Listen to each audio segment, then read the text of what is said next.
Salut tout le monde, on se retrouve aujourd'hui dans une nouvelle vidéo où je vais vous expliquer, vous montrer ce que fait un proprio de chevaux à la maison la plupart de son temps. À chaque fois que j'explique que le travail des chevaux, les sorties etc.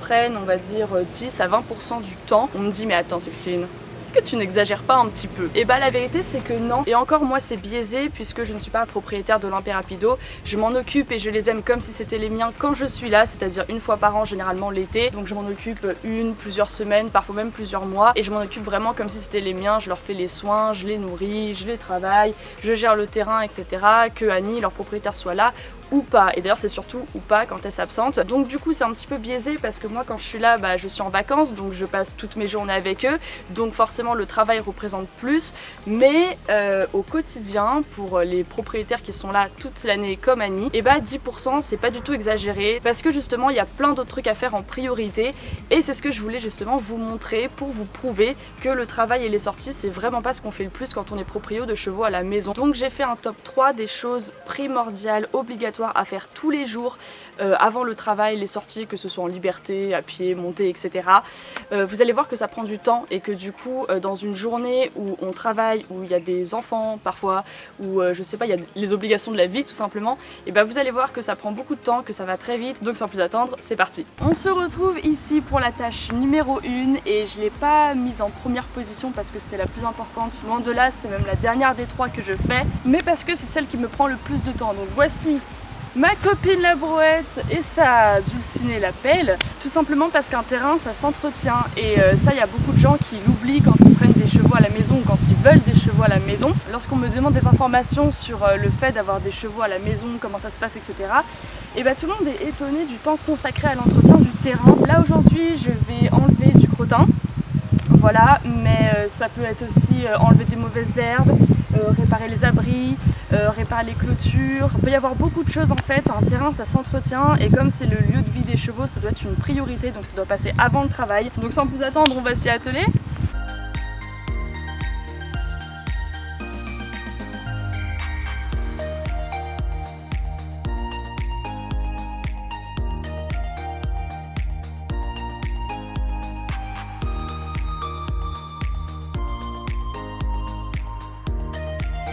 Deuxième tâche indispensable, c'est bien sûr nourrir les chevaux, donc nous ils ne sont qu'au foin, et bien sûr remettre de l'eau. Et nous c'est une tâche qui nous prend un petit peu de temps parce que sur leur terrain il n'y a pas d'herbe, et du coup pour qu'ils se déplacent en mangeant comme si le terrain était herbé tout simplement, et bah on met plein de petits tas de foin, comme ça ils mettent plus de temps à manger, ils se déplacent, ils changent de taille etc. Enfin ça reproduit un petit peu le mode de vie et de nutrition qu'ils auraient s'ils avaient un terrain herbé. Donc du coup on prend le temps vraiment de mettre des petits tas de foin tout au long du terrain.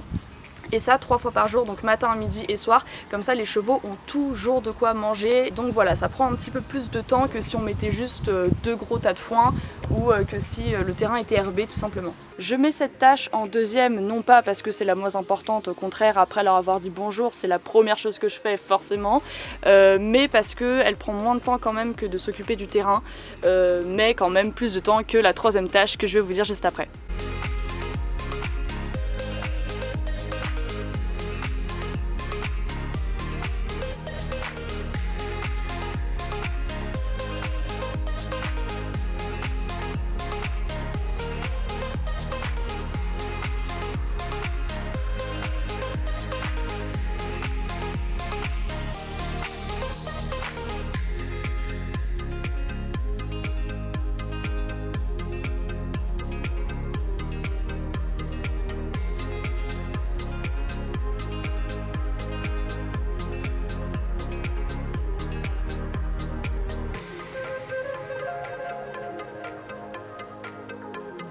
Bon appétit!